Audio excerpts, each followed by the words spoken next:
Chaque semaine, je visite une organisation qui est soutenue par tous les joueurs de la Loterie nationale.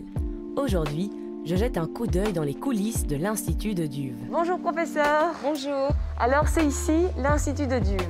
L'Institut de Duves est un institut de recherche dans lequel travaillent 250 chercheurs répartis dans une trentaine de groupes différents. S'il vous plaît, entrez. Alors, Institut de Duves, mieux comprendre pour mieux guérir. Donc ça, c'est le message qui nous a été légué par Christian de Duve, qui est le fondateur de l'Institut ici, qui a eu le prix Nobel en 1974, le prix Nobel de médecine. Et qu'est-ce qu'on fait en fait exactement ici? C'est comprendre comment l'organisme humain fonctionne et comment il dysfonctionne quand il est malade, avec un objectif principal qui est de développer de nouveaux médicaments pour mieux soigner certaines maladies. Depuis le diabète jusqu'aux maladies génétiques, en passant par le cancer et les maladies infectieuses, virales, bactériennes, etc. Bon, mais il y a du boulot. Hein. Il y a beaucoup de boulot.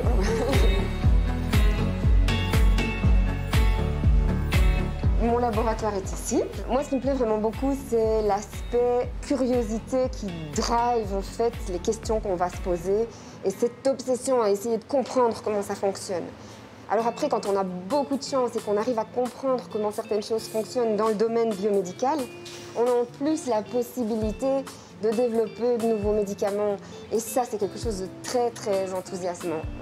Donc Fanny fait de la culture de cellules dans des incubateurs qui gardent au chaud à 37 degrés, exactement comme la température de notre corps, qu'on peut alors regarder au microscope.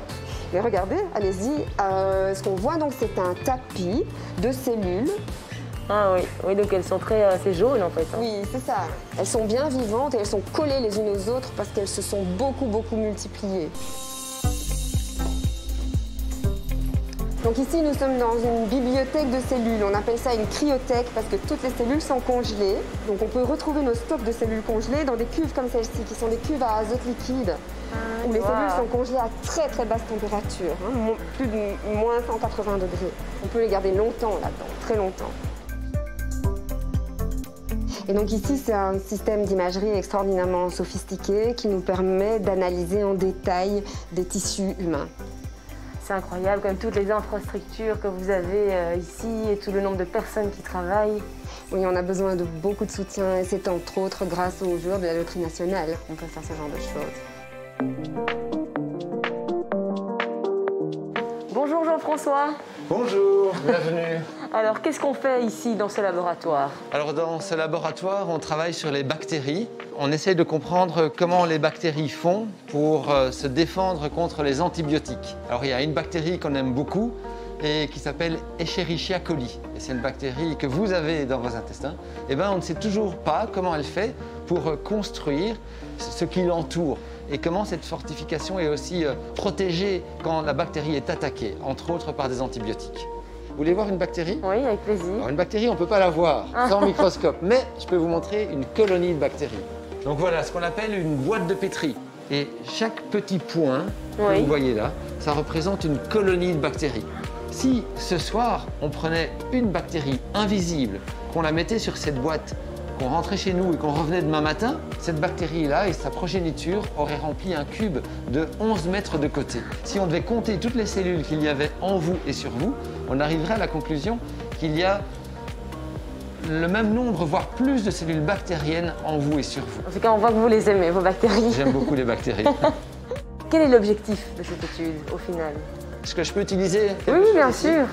Je vais prendre cette pyramide. Si le sommet de la pyramide ici représente l'innovation médicale, le nouveau médicament, la nouvelle molécule. Et ça, c'est la recherche fondamentale. Et ça, c'est la base de la pyramide. Et pour parvenir à obtenir cette nouvelle molécule-là, il faut beaucoup chercher, faire de la recherche fondamentale qui va soutenir et permettre l'innovation.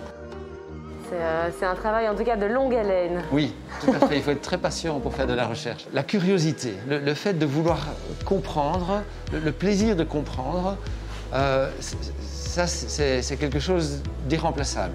Et puis de temps en temps, il y a une expérience qui fonctionne vraiment bien avec un résultat complètement inattendu.